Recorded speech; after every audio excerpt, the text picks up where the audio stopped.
Praise lord. ఈరోజు దేవుని వాగ్దానం యాకోబు రాసిన పత్రిక 4వ అధ్యాయము 6వ వచనం. అందుచేత దేవుడు అహంకారులను ఎదిరించి దీనులకు కృప అనుగ్రహించునని లేఖనము చెప్పుచున్నది.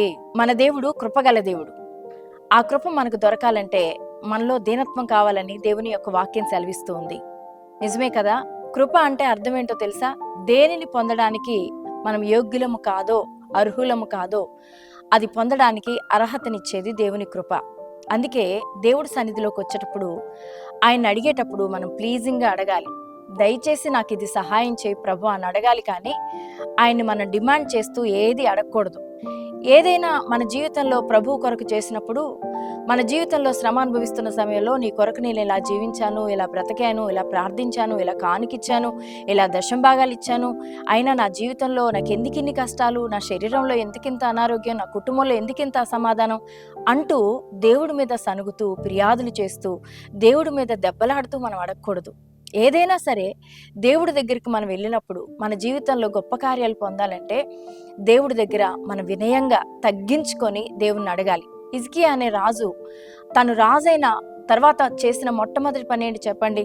దేవుని మందిరాన్ని బాగు చేశాడు. అప్పటి వరకు ఆగిపోయిన దీప నైవేద్యాలు ఏర్పాటు చేయడానికి అతడు ఎంతగానో ప్రయాసపడ్డాడు. దైవజనులు చాలా ప్రేమించాడు, గౌరవించాడు, పోషించాడు. చక్కటి పస్కా పండుగ ఆచరించాడు.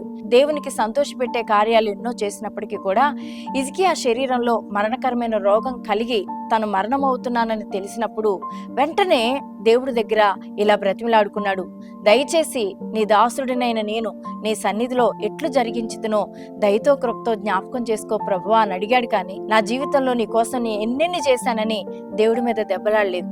అందుకే హిజ్కియా ప్రార్థనను దేవుడు ఆలకించి 15 సంవత్సరాల ఆయుష్ను పొడిగించాడు.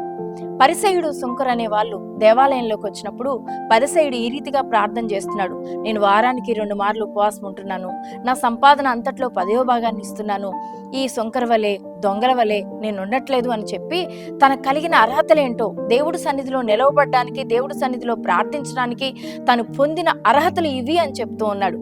కానీ సుంకర్ అయితే ఆకాశం వైపు చూచుటకు కూడా కన్నులెత్తుటకు ధైర్యం చాలక పాపినైన నన్ను కరుణించు ప్రభువా అని అడుగుతూ ఉన్నాడు. ప్రియమైన దేవుని బిడ్డలారా, ఎవరి ప్రార్థనను దేవుడు ఆలకించాడు? ఎవరిని నీతిమంతుడిగా దేవుడు ఎంచాడు అనంటే సుంకర్ని. ఎందుకంటే దేవుడికి ఎవరంటే ఇష్టం అంటే దీనులంటే ఇష్టం. ఈరోజు నీ జీవితంలో ఎటువంటి పరిస్థితులు, ఎటువంటి సమస్యలు, ఎటువంటి శోధనలు, ఎటువంటి ఇరుకులు, ఇబ్బందులు ఏమైనప్పటికీ కూడా దేవుడు తప్పకుండా నీ కృపను అనుగ్రహిస్తాడు. కానీ నువ్వు దీనత్వం కలిగి దయతో కృపతో నన్ను జ్ఞాపకం చేసుకో ప్రభువా, నన్ను కనికరించు ప్రభువా, నాకు సహాయం చేయి ప్రభువా, నా పక్షాన నిలబడండి ప్రభువా, నా పక్షాన వ్యాజ్యమాడండి ప్రభువా, నన్ను స్వస్థపరచండి ప్రభువా, నన్ను లేవనెత్తండి ప్రభువా, నాకున్న ఈ బంధకాల్లో నుంచి నన్ను విడిపించండి ప్రభువా అని నువ్వు దీనత్వం కలిగి తగ్గించుకొని దేవుని దగ్గర అడిగితే తప్పకుండా దీనులకు తన కృపను అనుగ్రహించే దేవుడు. కాబట్టి ఈరోజు దీనుడిగా, దీనురాలిగా ప్రభు సన్నిధిలో మోకరించు. తప్పకుండా నీ జీవితంలో ఇప్పటి వరకు నువ్వు అనుభవిస్తున్న ప్రతి సమస్యకు నువ్వు పరిష్కారాన్ని పొందుతావు. ప్రార్థన. పరిశుద్ధుడా, ప్రేమ కలిగిన మా తండ్రి, కృప కలిగిన మా దేవా, నీకు వందనాలు. ఎంతమంది ఎన్ని రకాల సమస్యలతో బాధపడుతూ అయ్యో మా దేవుడు ఎందుకు ఇలా చేశాడు, నేను దేవుడి కొరకు ఎంత చేశాను కదా అని ఇప్పటి వరకు సనిగి గొనిగి దెబ్బలాడిన పరిస్థితిలో ఉన్నారేమో. అందుకే ఈరోజు మాట్లాడుతున్నారు.